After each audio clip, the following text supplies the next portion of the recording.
Hello everybody, it's Wyvern here with a video to discuss the today announced II patch and the upcoming legendary lord we'll be getting alongside it for the Dark Elves, which is Lokhir.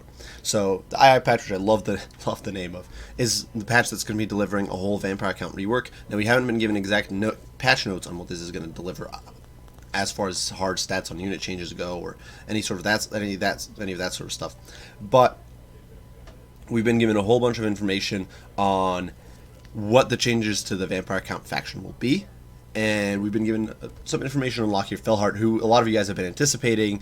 He makes sense coming in with the Vampire Coast patch with some vampire pirates. It makes sense that you're going to get the Dark Elf Pirate Lord alongside them. So regardless, let's dive right in. The first thing I want to cover is Lokhir before we get into the vampire count stuff, because there's just so much to cover for them. So Lokhir, of course, looking absolutely awesome compared to his tabletop version, which is pretty lackluster in my opinion. The model CA made here for him is just awesome. It looks amazing. His swords, his Kraken helm, it just looks gorgeous in my opinion.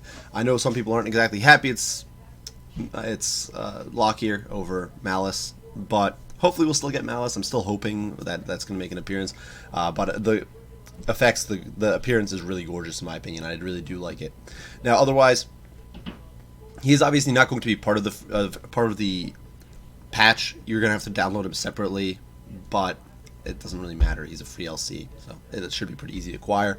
He gets his own faction, the Blessed Dread, which is available in both Mortal Empires and the Eye of Vortex campaign. Now, interestingly enough, it says that he spawns in Vortex campaign. It says he spawns south of Teclis in Lustria on the island of Shupayotl. Now, I don't know how this is going to translate into Mortal Empires, which is one of those things I'm still very curious about. If he technically he's supposed to hail from Karen Kar, which is once again in Nagaron, so I won't lie, it would be a little disappointing if in Mortal Empires he also starts in the north with all the other Dark Elves, where it's already overpopulated as is. We'll definitely see if they're going to make a new island for him or give him some region in the south. That would be, I think, much better, both for Dark Elf players and to make him a little more unique and all that sort of stuff as well. But we'll see how they decide to implement it. As far as Vortex goes, though, his unique spot seems to be great. Otherwise, he doesn't need to perform rites to raise Black Orcs. He recruits one for every major port settlement that he captures. So you can get a fleet of Black Orcs rather easily, which is awesome in my opinion. Especially given how Black Orcs are being reworked, I could see this giving him, you could have some amazing naval control. You could be able to deny armies, especially those Chaos armies that sometimes spawn in the south, you could be able to deny them the ability to push into your territory by catching them out at sea and then bombarding the hell out of them with your Black Orcs and just smushing them there. So it could be pretty useful. Black Orcs, of course, don't pay additional upkeep penalties, so once again, very nice. Now, in addition, his armies get a 50% upkeep cost reduction for Black Orc Corsairs, and it looks like this is a faction-wide 50% upkeep cost reduction, unlike a lot of the other ones that are Lord-only 50% upkeep reductions. Now, I'm not sure if this is true or if this is simply a misstatement here, but that would be pretty awesome. Black Orc Corsairs are not exactly an ideal unit right now, but they can definitely be decent, and if they're cost-effective, they're cheap, it could be really nice. In place of the Black Orc Ray, he does get the Sacrifice to Anathrema, which just buffs his Black Orc Corsairs a bunch, gives him fear, stock, more AP missile damage, and also gives the bonus armor to Charybdii, which I think is awesome, or Charybdis. Should it be Charybdis or Charybdii? I don't know, but regardless. He gets all these cool upgrades to Black Orc Corsairs. I'm not personally sure that's going to be that useful. You don't really make use of these combat rights as much in my experience, but definitely I could see that as being nifty. If you're trying to make a sudden push, especially early on, if you can unlock this relatively quickly, I could see this being really useful. But otherwise, he definitely looks pretty cool. He definitely looks like a fun lord. I don't know how he's going to perform as far as straight up combat goes. I would assume he's going to be a tankier, just a hold your line sort of survivable lord for the straight up combat oriented lord for the Dark Elves. We'll see how that works out in multiplayer. But as far as campaign goes, he looks like a rather original addition and pretty fun and entertaining. Now, as far as the Steam page goes, there isn't really much unique stuff, so I'm not really going to go into this in too much depth. It basically just says he's some additional info on him, but really there's not much to say. He gets a nice little cool animation here. Just look at him. He looks amazing. Like the model is gorgeous. But regardless. Now, onto the vampire accounts, which is another big rework coming in. And with the vampire accounts, we will be getting, well, a whole bunch of stuff. And honestly, as much as I was disappointed that vampire accounts were the faction that got reworked, the changes, I think, have been really good, and I'm actually really excited to see these things in action. So there's no news on the Red Duke. This is the only disappointing news here as far as this whole patch is concerned so far. I'm really hoping the Red Duke does get implemented. Fingers crossed. Please, CA, be nice. Give us the Red Duke. But no news on him yet. Otherwise, though, this looks awesome. So first and foremost, Heinrich Kemmler is getting moved. Before, as you all know, he was just one of the sub-choices for vampire counts, and he started in Sylvania, which honestly sucked, because both Gorst and Manfred was the easier choice in the early game. Gorst was the far better choice as far as campaign buffs go. So no matter which way you went, Heinrich Kemmler was just a trash choice to pick to start out with, and there's very little incentive to get Heinrich Kemmler later in the game, because he's just a necromancer with Krell, I guess, so he's not that impressive. So now with his move, I could see Kemmler being much better. He's going to be moved to the Blackstone Post, where he's conflicting with, I do believe it's Carrick Ziflin there, as well as the Skull Smashers for that province. The Skull Smashers obviously in Zint. The Dwarves of Carrick Ziflin will be right by him. Blackstone Post, though, is being remade into the province capital, whereas before it was just a small settlement there, which is a little surprising. I'm not entirely sure why they decided to do that, but still, it's fine in my opinion. It's a pretty cool choice, and it doesn't mean that Kemmler isn't going to be starting off in a weak territory necessarily, or a hard to defend territory. He is going to get a mount as well, which I think is going to be a huge buff for him, very beneficial. Having a Barbarian Nightmare is going to give him some huge boost to mobility, which currently is one of the big problems for Kemmler. It's just that he's very immobile. And I could see this make him a much better pick in quick match as well, because if he gets a Barbarian Nightmare and then you get Cloak of Mist and Shadows on top of that, he could be so mobile, so survivable, and so very hard to kill. His army is immune to attrition as well, which is, well, more specifically, it's immune to attrition caused by untainted territory. So that is awesome. One of the big problems for vampire counts right now is that if you move off your territory, especially if it's a bigger province or bigger region, it can be very difficult to reach a city to attack it quickly without taking a bunch of attrition. So you have to either move in raiding stance, which is slow, or you have to just rush immediately somehow, or just suffer through attrition, all of which is kind of crappy and difficult to deal with. Or can be difficult to deal with. So I think that this is a great improvement. I think this is going to make Kemmler much more appealing, even if he hadn't been moved. And with the fact that he's been moved, this is going to make him really appealing, I think. And he can, I think this is going to be great for him in early game. He's going to be able to expand much more efficiently in some ways than a lot of the other vampire count factions. Now, otherwise, he also does get a new bloodline mechanic, which obviously the whole faction is getting. All vampire counts are getting bloodline mechanic. And that's going to allow him to unlock unique vampire lords. Now, this is really where things are getting a little great. This is honestly something I'm pretty hyped for. The vampire counts are getting new tech. They are getting new lord skills, as far as I've seen, and they are going to be getting all these new lords with the bloodlines. And these new lords come with some pretty crazy improvements. Now, as far as the bloodline mechanic goes, it's based on blood kisses. So you get blood kisses for you gain tokens for vassalizing factions, which I don't think you're going to be doing very often, but for slaying faction leaders and wounding or assassinating characters through hero actions, you're going to be able to rake in these blood kisses, and with that you can then purchase lords. As far as I understand, or as far as I saw in the video, and I'll be going over the video in just a second, the blood kisses are, it's a linear progression of how many blood kisses are acquired. You need 3 for a basic lord, and or for your first bloodline lord in each bloodline, and then you need 6 and then 9, I would assume.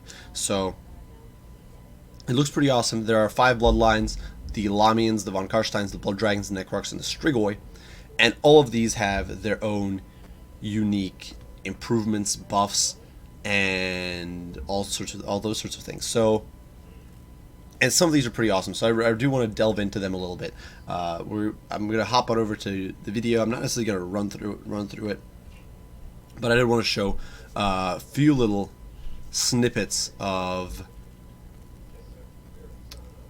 the footage where we really get to see some of these changes, some of these new skills, some of these new lords and how they interact. One of the important things to keep in mind as well is that all of these bloodline lords are going to be immortal immediately, which is really nice. So they're kind of like the pseudo-legendary lords you get with the Tomb Kings, where you get the different dynasties unlocked. So regardless, let's hop on over to the video where they discuss this and kind of go into this in a little more depth. So this is the point where in the video they discuss the new mechanic, the Blood Kiss mechanic. There are other points I will want to skip ahead to in the video as well and discuss it a little bit as well, but this first one discusses the Blood Kiss mechanic as well as the new Bloodlines, and I really want to mostly just demonstrate or show you guys what the new Bloodlines are looking like. I'm going to make sure to leave a link to the video down below. I'll be leaving all the links down below, as I always do, just so you guys can go check it out for yourselves. This is obviously I'm not going to run a whole almost 2-hour video here, but I did want to sort of click on a few of the highlights to show you guys some of these amazing changes or these awesome looking changes to the vampire accounts. So without further ado, let's kind of watch, and I'll pause it a little bit to discuss some of these awesome looking bloodlines and see and just discuss it a little bit. So regardless, let's kind of let it roll and see what it's all about. Turning a character as a vampire into one of their own, and in doing so, if you want to open up the Bloodlines panel, I can do that. there we go. Look at that beauty. You're going to get to awaken one of these very, fabled and long living in the lore bloodlines, so Larmians, von Carsteins, and so on. Each one of these bloodlines has got a suite of special effects and buffs that come with them to make them all. So as you can see, there's 5 different bloodlines which we already discussed, and I kind of wanted to highlight each of these separately. You can only have 3 different lords from each bloodline, but it appears that these buffs that you get for unlocking each bloodline are going to apply to all of your armies. They're going to apply to, in general, it's not limited to just the armies in which these pseudo-legendary lords are involved. And if we look at it, for example, here, the Lamians, unfortunately, I think the Lamian one is a little weak. The upkeep, minus 50% for all heroes, well, vampires are a bit of a hero spam faction, so this could be nifty. Vigor loss reduction is not bad. Campaign line of sight, unfortunately, in my opinion, kind of useless, but it could help you plan ambushes, plan sort of surprise attacks, and that sort of stuff. Plus, I do believe that all of these lords look unique. All of them have unique aesthetics, so if you want a female vampire lord, I do believe that you could get that with the Lamians. If you want an ugly vampire, you can get the Necrarch or the Strigoi. If you want a handsome lad, you can get, von Karstein or Blood Dragon. But regardless, there's a lot of different, I do believe it comes with aesthetical changes as well. So regardless, the Lamians do look pretty good, and so then on to the Karsteins, which of course have their own thing, and then there's the other 3 as well. Very unique from one another. It'll give you a different sort of play style to focus around on, and each of these So the von Karsteins, I think, are going to be the go-to, quite possibly the go-to bloodline, and the reason being that their benefits are just huge. You get access to Sylvanian crossbows and handguns, which is awesome. Now, granted, a little later in the video, they are going to mention that they're limited units. You can only get about, I think, 7 of them, they said, or 7 of each, and it's going to be campaign exclusive, of course. But nonetheless, that's pretty awesome. Vampire accounts getting access to shooting, that's a lot of fun. But more importantly, the public order +5 and casualty replenishment +20% in all armies and all provinces is huge. There's no way you can understate that. That is amazing. I could see this being really useful. I basically think the von Karsteins are just going to make every other bloodline here look kind of bad. They're just so strong. But it definitely does look pretty awesome, especially with access to shooting units. Even if you might not get that much use out of them as vampire accounts, it's still going to be great. Especially if you're going, say, against Empire or Norskins, who tend to spam skirmish cav. Being able to bring some shooting to deal with them is going to be so nice, in my opinion. So regardless, on to Blood Dragons. lords that you'll be generating with these blood kisses will be yours to shape and mold. So Blood Dragons also have some pretty awesome stuff. Now these guys do give you immune to tainted attrition in all armies. I'm not sure if this is all armies that are Blood Dragon oriented or if it's just all armies in general. Regardless, plus 10% weapon strength, pretty solid given that vampire cavalry is largely it's pretty strong, and it's kind of one of your go-to units for dishing out hurt, and so I could definitely see it be that useful. Unit experience gain every arm for all units, all armies is great as well. Immune to untainted tradition also useful. In retrospect, I'm not entirely sure if these buffs are going to be available for all your armies, though given the way somewhat exclusive nature of the Blood Kisses, I could definitely see them being available for all armies regardless. In retrospect, though, that maybe, I don't know if it's going to be for all armies or just all armies under these lords, but I do think it's just gonna it could easily be just all armies on the board, which is just amazing and really strong. Then out to the Necrocs. As you want. They've all got unique skill trees with all sorts of cool little updates and. So the Necrocs, they give you reduced upkeep, which is not that useful. 10% is all great and all, but with the way upkeep penalties scale, it's probably not going to be that nifty. Now the research rate, nice. Winds of Magic starting out, also not bad. But once again, it's like the Lamians, I think, a little bit. It's just not that strong, especially when you compare it to the von Karstein's benefits, which are just ridiculous. Especially the replenishment rate in Public Order is just huge. Honestly, the Karsteins could only offer +5 Public Order, and I would still say they're the go-to, or the best choice of the bunch. And then on to the Strigoi. And buffs in there as well. And as you can see, as James is going along here, they're quite different. So there we had it for a brief moment. Unfortunately, I kind of missed it. Is also here, so if anybody hasn't sampled those in the past, these with all sorts of cool little updates and buffs in there as well. And as you can see, as James is going along. So regardless, I'm sorry about that, but I wanted to have it paused on that so we could kind of look at it. Public Order, minus 60% penalty due to presence or lack of corruption. Now this could actually be really useful as well. Plus you get extra Vampiric Corruption, and then Ambush Success Chance plus 20%. The Ambush Success Chance is not that useful. One of the problems with this that I could see is that well, you generally want to have your provinces super corrupt, so the fact that you're not actually getting that much of a benefit, I think, from your own corruption could become a bit of a problem. It might not actually be what you necessarily want as the vampire counts. But regardless, I do think these are some pretty cool improvements. These are all some pretty cool buffs and upgrades. I do think, like I said, I think the von Karsteins are going to be the go-to for a lot of people. Personally, I know that for me, if I'm trying to do a try-hard campaign and get some good performance out of my lords and just have an easier campaign, I'm probably going to go with the von Karstein line. Blood Dragon being a bit of a secondary, and otherwise the other three being nice sort of flavor picks, but not really that great on the grand scheme of things. But regardless, I do think these are some pretty cool improvements. I do think the Bloodlines are awesome. I do love the way they've been implemented, and I do want to hop on over to where they actually get into the lords and they discuss it and they actually demonstrate some of the skills, because some of these casters and these unique lords, they actually get unique skill sets, they actually get unique skill builds, and there's actually a lot to discuss there. So regardless, we're going to skip ahead to that and look at it a little bit.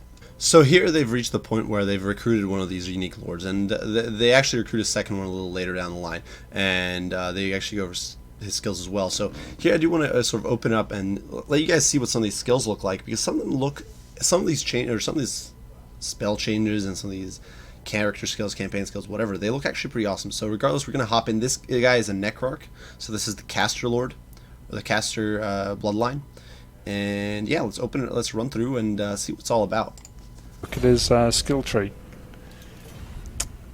So what here are we looking at which is quite unique? So the first thing I think worth actually mentioning here is that they've changed the red line. I don't know if this is going to be changed for every vampire count lord or if it's simply unique to the pseudo-legendaries for the bloodline lords. But as you can see, it's been changed to be more akin to the Warhammer 2 factions. You can see it's just a lineup of 6 basic skills. At the end of the tree, there's a bunch of single point or skills that do an extra upgrade once units hit a certain point of veterancy. So I think that is worth mentioning here before we kind of go into the rest of it, that is a pretty cool change, and I'm hoping this applies to the whole faction. It's not something that's simply unique to the Bloodline Lords, but regardless, I'm going to let it run so you guys can watch the rest, and you can see there's a whole bunch of unique spells and stuff.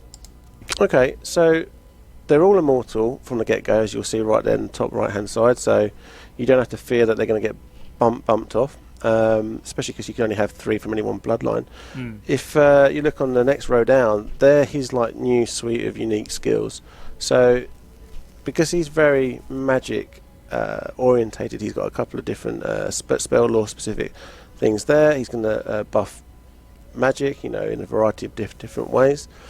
And then if we go down to his actual spells themselves, once you've gone along that line, you'll see that's where his hybrid lore sort of comes into play. Oh, we're down here. Sorry. Yeah, I'm That's all right. not the smartest guy sometimes. So yeah. So you can see there's a whole bunch of different. There's a whole bunch of improvements to his spellcasting ability here.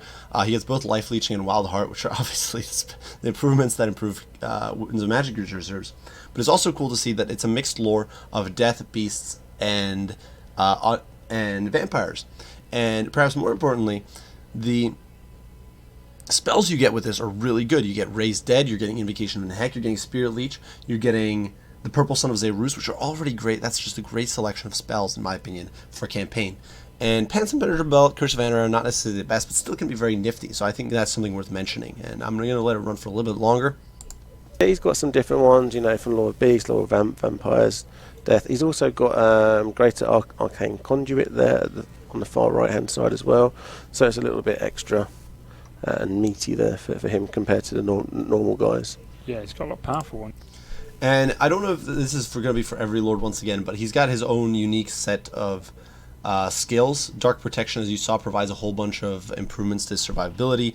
It's a much shorter yellow line. It's more like the Wood Elf one, where it just has a few skills, but it is some survivability improvement. This is obviously meant to be a caster Lord, so it's not necessarily meant to be the most tanky or most damage-dealing Lord. And it does show in his stats with pitiful charge bonus, low melee attack, and melee defense as far as vampires are concerned, and that sort of stuff. Ones here. Terror. Yeah, absolutely. And one other thing that I imagine most eagle-eyed viewers will see is he's got a bit of a different red line as well. So all his battle-related buffs for his armies on that line there, is much more in keeping with Warhammer 2. So that's something that we're going to be trying out. So one of the cool things worth noting as he goes over these abilities, though, is the fact that it looks like there's now getting magic resist for Karen Wraith and Hex Wraith units, which is pretty awesome. Now, not necessarily the most useful in campaign, because once again, AI's terrible at using magic damage, and doesn't really get much of it to begin with. But still something worth noting, I think, and worth noticing, because it's definitely a pretty cool improvement. Introduce that over the course of time, getting everybody up to par. I feel bad now. I can only lock up one. But there, I do think that demonstrates just how much has been implemented, and I do think it's pretty cool to see what they've given him. There is one more. They do go get a Blood Dragon Lord a little later down the road, which I did want to share with you guys, show you guys some of the skills there. And they do go over the new tech a little bit. So I wanted to demonstrate both. We're going to hop on over ahead. And we'll discuss that as well. So now we've reached the point where they've gotten a Blood Dragon Lord unlocked. And if we look at the stats, we can see this guy's very combat oriented. He's got Frenzy, he's got Monster's Weapon Strength of 480, he's got a bonus versus infantry, he's got 95 armor. This guy's basically just kitted out to be a combat specialist. And that's a pretty cool. It's kind of cool how there's these different specializations you can get with these bloodlines, and it's really awesome to see just how much how different the Blood Dragon is from that previous caster lord we saw from the Necrarch, who was honestly pretty pitiful as far as melee stats go. And obviously with his frenzy, with his bonus for infantry, this guy's probably got over 500 weapon strength for his infantry. It's probably pretty crazy. So regardless, let's kind of let it run and look at some of the stuff he's got going for him and what other unique things he's got. Quickly, what's it going to do? So this is skills. Mm-hmm. So what are we looking at? So if you go up to the... So as you can see immediately, this guy's got a longer yellow line. He still does have the unique red line, which is pretty cool. Once again, I'm hoping this is going to be available for every Vampire Count Lord, not simply the legendary one, the Bloodline ones. But it is cool to see. This guy's got a fully fleshed out yellow line. So as you can see, he's just meant to be a Combat Lord. Also interesting enough, he doesn't really have a fully fleshed out casting line. He gets full access to spells, but it cuts off over here at Wind of Death. And so yeah, he can cast spells, but it's not going to be great. He doesn't have any access to improvements to Winds of Magic. He doesn't have any improvements to Winds of Magic generation, reduced miscast, reduced spell cost, anything like that. So this guy's very clearly meant to be a Combat Lord, and it's interesting to see these changes. Yeah, that line there. So this is the line where you're going to choose one of two types. You can go down the Doom Rider set of skills there, and that will really improve his. So he's got a bunch of cool abilities here. He's got heart piercing. He gets a bunch of self upgrades mixed in with some unit upgrades. So he's got with Doom Rider, it's obviously heavy cav oriented towards the Black Knights, and then you've got Strength of Steel, these self buffs to damage output. Now, granted, I think this might be the better of the lines because you get access to Armor Sundering, which is going to synergize very nicely with a lot of the non-AP cav that vampire accounts get. That said, the Grave Sentinels are also pretty good, and we'll let it run to demonstrate that as well.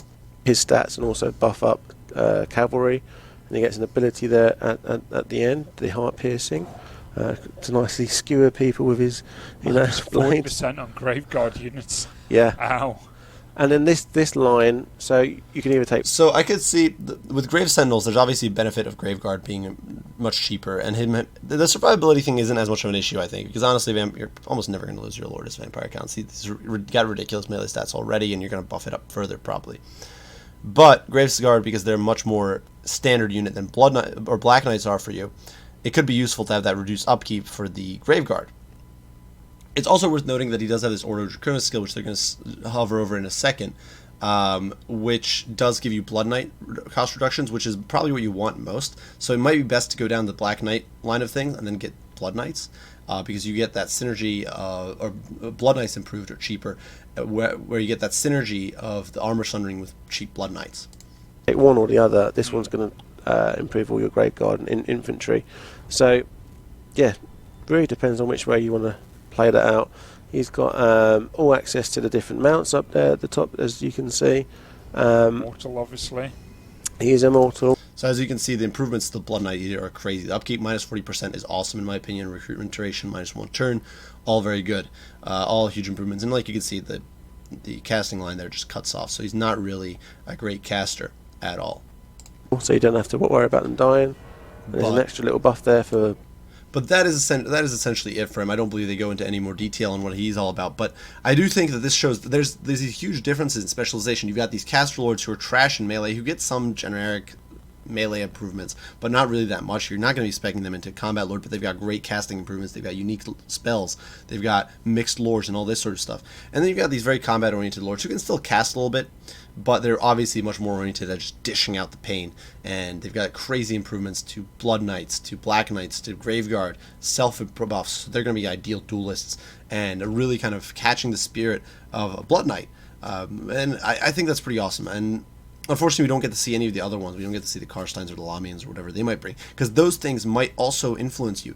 While I was saying that before, that Karsteins are going to be the go-to because of their campaign buffs, if their personal lord buffs are not that good, it might not be you might not feel as incentivized to get them. So that is another thing worth keeping in mind. Regardless, though, there are still some tech changes that I wanted to note. We didn't go over them in too much detail, but I do want to show them to you guys, and that is going to be the last thing for this video. So then we reach a point where they're going to be going over the tech a little bit, the tech changes. And this is skipping back, so we've traveled back in time a little bit because I forgot the exact spot in the video. But regardless, I did want to go over the changes to the tech tree a little bit. We haven't seen everything, obviously, but it should give you guys some idea of how they're going to be revamping the Vampire Count's tech tree a little bit to make them a little more fun and a little more of that zombie horde undead type thing. So let's look at it a little bit. I love zombies, they're just so cheap. Well, you can get them for free now. Go down that tech line. What? Where's that on the tech line? So as you can see, there's a whole bunch of upkeep reductions. You can see 100% upkeep reduction on skeletons, and so that's on the first row there. Yeah, so you should be able to. And there as well, you see Master of the Putrid Horde, which is minus 100% upkeep on zombies again. So potentially you can have armies of free units. Now, obviously, these are not going to be very good units. It's not like you're going to get an army of free Graveguard or Blood Knights. But it is pretty cool that now the chaff, potentially, you can get it completely for free, which is really, really pretty nifty. It's not bad. It's a good improvement, in my opinion. You also get plus 3 melee defense and plus 3 melee attack for zombies and skeleton warriors and all that sort of stuff, which is surprisingly decent as well. All things, given how terrible those units are in general, you might be able to get some decent performance out of them, decent survivability and all that sort of stuff, and make them much better at just doing their job of being meat shields. And so I think that's really cool. There are some other improvements here. You can see the Liber Necronomica has been changed a bit. It does look like the Noir's, the Noirats or Blasphemous Bestiary has largely stayed the same. It does look like the Lamian Book of Blood has largely stayed the same. But I do think the Liber Necronomica as well as the Book of Archon have been revamped a little bit. And you can see they've changed it to provide some different improvements for you for units that they didn't before. So that was one of the last things I want to mention. There have been some slight changes to the tech tree, which I'm not going to waste your guys' time with, or not the tech tree, the building tree, which I'm not going to waste your time with showing you videos of that or whatever. But the Viking, for example, is now a tier 2 unit that you can unlock, which is great. It really emphasizes that hero spam orientation of the empires. They're a cheap chaff and hero unit faction in many ways, and so I do like the way this has been emphasized and this has been revamped and improved. And yeah, I hope you guys have found it interesting. I do hope you guys enjoyed this video. I do apologize that it was a little long and rambly, and I was showing a lot of this footage, but I didn't want to.